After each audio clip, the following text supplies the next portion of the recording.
Make sentences using the word play.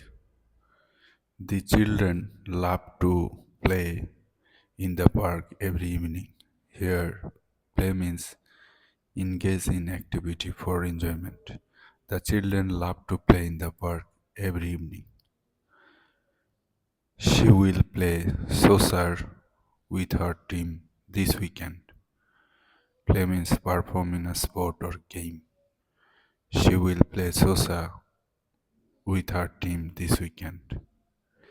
He will play the role of a king in the school drama.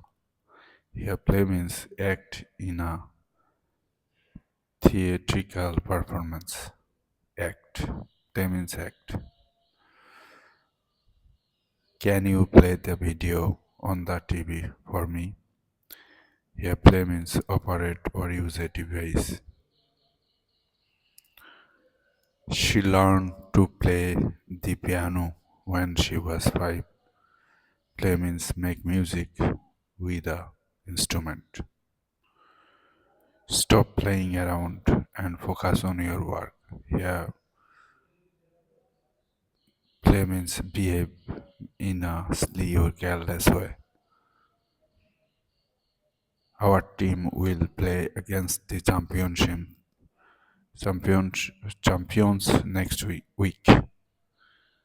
Here, play means compete against someone in a game. The kids like to play house with their toys. Here, play means pretend or imagine.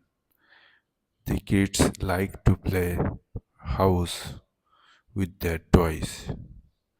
The sunlight played on the surface of the water. Here, play means move slightly or irregularly. The sunlight played on the surface of the water. Luck always seems to play a part in his success. Here, play means be involved in a situation. Luck always seems to play Luck always seems to play a part in his success.